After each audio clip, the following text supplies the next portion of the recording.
Hi guys! So ayan nga, may panibago na naman tayong video at for today's video guys, gagawa tayo ng lemon para kay Boss Dindo.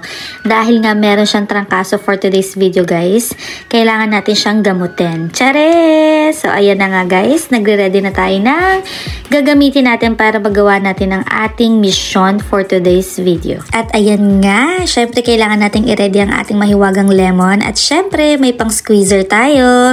Shala, binili lang namin sa Dollarama guys. At dahil nga mas prefer ni Boss Dindo ang walang balat sa lemon at kailangan kong i-squeeze.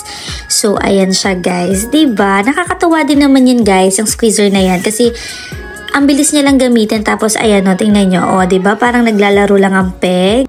Damang-dama niya yung lemon at asim ng lemon guys. So ayan na guys. Actually guys, enjoy na enjoy ako dyan sa ginagawa ko na yan. Kasi ganun pala siya.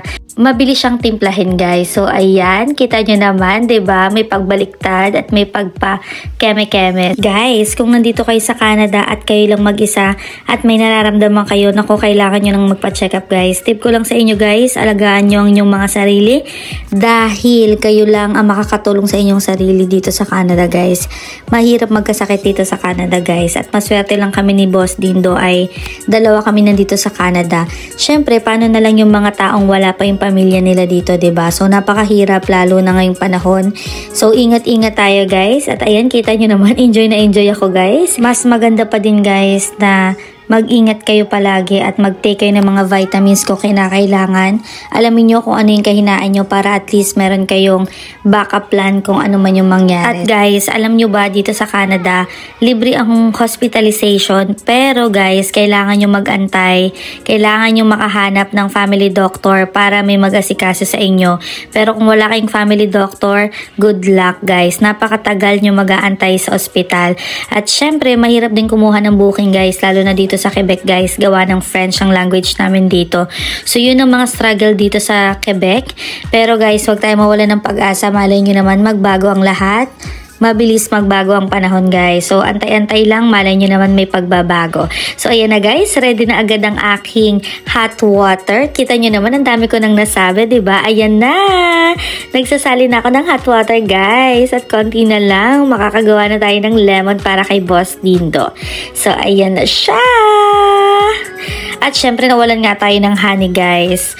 So ayan, kailangan nating simutin para at least makagawa tayo ng talagang perfect lemon para kay Boss Dindo. At dahil nga naubusan tayo ng honey guys, at syempre Pilipino tayo guys, kailangan madiskarte tayo.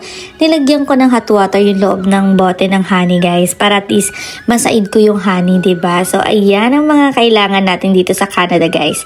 Mga madidiskarte para talagang mabuhay tayo ng matiwasay dito guys. Chares! So ayan guys, shake tayo para at least matunaw yung honey at may lagay natin to sa baso guys. Ganyan nga mga mare, said-saidin natin para at least magamit pa natin, 'di ba? At eto na nga, ready na siya, ang perfect lemon para kay Boss Dindo. At ayan, matakam kayo guys kahit hindi nyo nakikita yung lemon.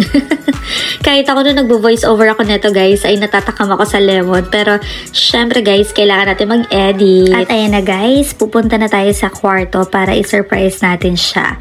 So ayan, kita nyo naman ang panahon, di ba? Napakaganda, napaka-aliwalas. Pero guys, pag lumabas kayo, sobrang lamig talaga guys. So ayan yung mga panahon talaga guys, na iingatan nyo yung sarili nyo kasi ang bilis nyo magkatrangkaso guys, lalo na kapag hindi kayo nagko-cover ng ilong ninyo, ng bibig ninyo, ay good luck talaga guys. Trangkaso talaga abutin ninyo. So ayan na guys, kita nyo naman, diba?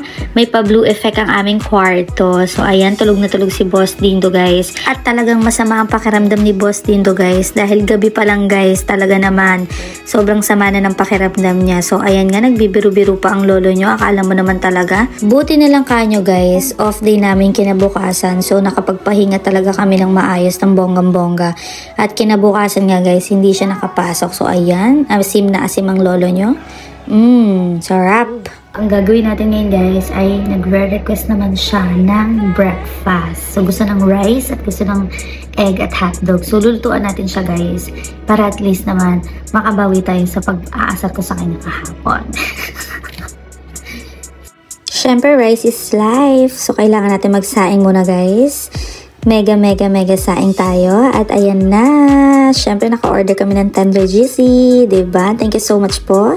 At syempre, care of tayo sa ating ham kay Ka Francis. Thank you so much Ka Francis para sa ham natin. So ayan na nga, dahil nga favorite namin ang hotdog na sunog at ang mga pritong sunog. So ayan, may pagkasunog ang ating mga breakfast.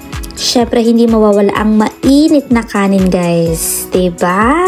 So, ayan na. Kailangan ko nang tawagan si boss dito dahil breakfast is ready na. At ayan na nga, mga mare. Gising na ang lolo nyo, diba? Nagle-lemon pa din siya, guys. So, ayan. Sinisipon at inuubo siya, guys. So, wala tayong magagawa dyan kundi pagsilbihan si boss Dindo ngayong mga panahong ito. So, ayan na nga, guys. Talaga naman, kakain na tayo. At syempre, after kumain, ano ba ang dapat gawin? Syempre, ako pa rin na maghuhugas ng plato, guys. Diba? Thank you for watching!